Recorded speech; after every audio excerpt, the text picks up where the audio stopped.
বাংলাদেশের ইতিহাসে অন্যতম শ্রেষ্ঠ আয়োজন দেখে সমগ্র জাতি অবাক।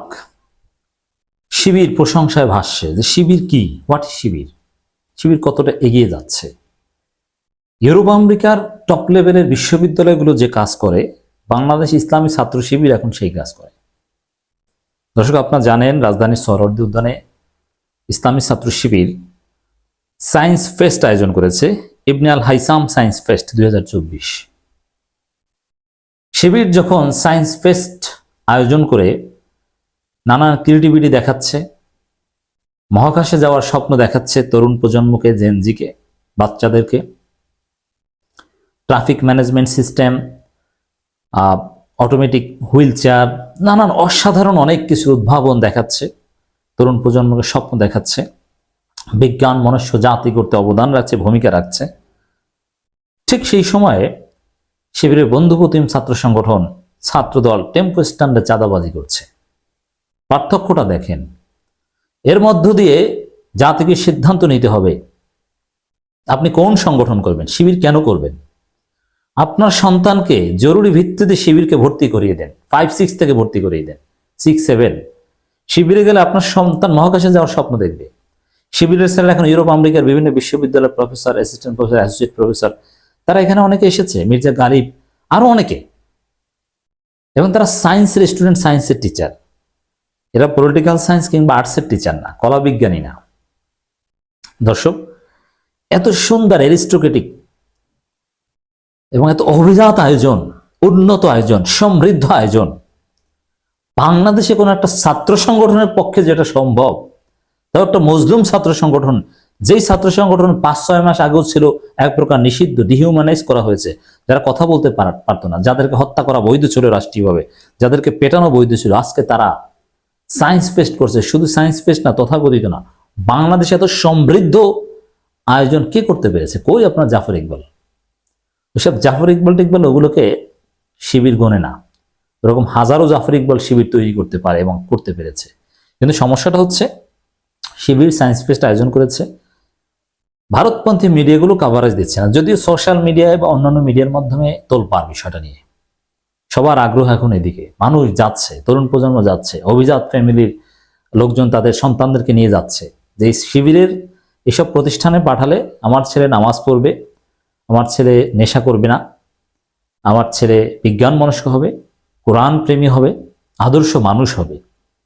এই যে পারফেক্ট কম্বিনেশন সবকিছুর, অন্য কোথাও নেই। শিবির ইজ ইউনিক হেয়ার। আপনি জামাতকে পছন্দ করার দরকার নেই, কিন্তু শিবির যে কি জিনিস, এক সায়েন্স ফেস্ট থেকে আপনি দেখেন যেটা কি করে। এটা একটা ছাত্র সংগঠন না বিশ্ববিদ্যালয়? এই জন্য আমরা শিবিরকে শুধু ছাত্র রাজনীতির বৃত্তে আবদ্ধ রাখতে চাই না। Shibir is an institution, world wide recognised institution, international স্ট্যান্ডার্ডের ইনস্টিটিউশন। শিবির একটা বিশ্ববিদ্যালয়, যাদের সিলেবাসে কি নাই, কোরআন তেলাওয়াত শেখানো থেকে শুরু করে মহাকাশে যাওয়া শেখানো তাদের সিলেবাসে আছে। এই দেখিয়ে দিল এটা। এবং জনগণের বা শিক্ষার্থীদের উপচে পড়া ভিড়, বিভিন্ন ইংলিশ মিডিয়াম স্কুল, ঢাকার অনেক অভিজাত স্কুল থেকে ছেলেরা এসেছে, মেয়েরা এসেছে, ছোট ছোট মাদ্রাসার বাচ্চা ছেলেরা এগুলো এর সাথে পার্টিসিপেট করছে এবং তারা ইংরেজি বলছে। আমি ইমপ্রেসড। রেজিস্ট্রেশন বুথে বিভিন্ন প্রতিযোগিতায় অংশগ্রহণ করার জন্য প্রতিযোগীদের ভিড়।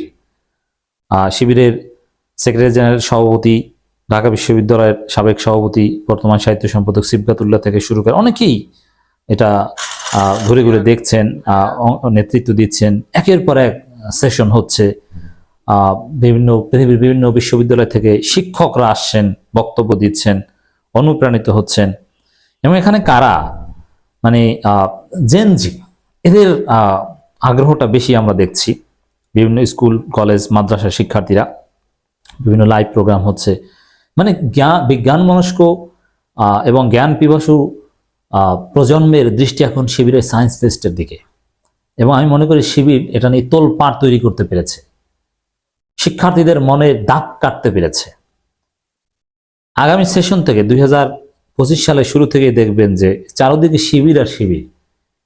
ভিকারুন্নেসার মেয়েরা এখন থেকে ছাত্রী সংস্থা করবে এবং ঢাকার অভিজাত বিভিন্ন খ্রিস্টান মিশনারির স্কুলের শিক্ষার্থীরা, নটরডেম নটরডেমকে এমনিতেও অনেকে আবার শিবিরের ঘাঁটি বলতো, কিন্তু এই নটরডেম, রাজুগুপ্তরা এইসব ছেলেরা দেখবেন যে শিবির করে।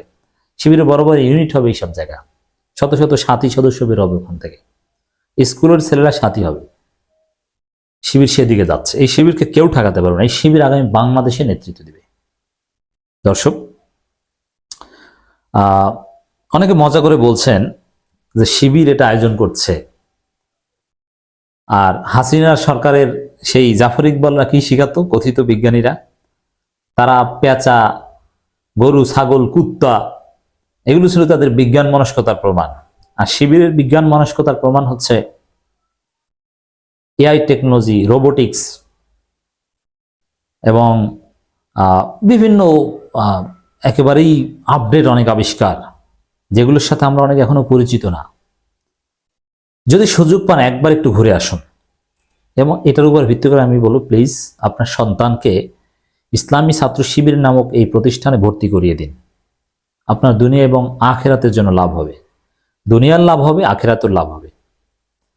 প্রচলিত কোনো রাজনৈতিক সংগঠনের সাথে শিবিরকে তুলনা করবেন না। হ্যাঁ, তারা রাজনীতিও করে, তবে তারা আসল কাজ কি করে এই সায়েন্স ফেস্টটা একটু ঘুরে দেখেন। অভিভাবকরা যাদের শিবির নিয়ে অ্যালার্জি আছে, দেখে আসুন। তারপরে আপনি সিদ্ধান্ত নেন। আপনার নাতি, নাতনি, আপনার মেয়ে সন্তান থাকলে ছাত্রী সংস্থায় ভর্তি করিয়ে দেন। শিবিরকে ধন্যবাদ জানাই বাংলাদেশের ইতিহাসে অন্যতম একটা শ্রেষ্ঠ আয়োজন করার জন্য। সাক্ষী হয়ে থাকলো, ইতিহাসের সাক্ষী হয়ে থাকলো শিবির, যে শিবির পারে। এই শিবির হাতে বাংলাদেশ নিরাপদ।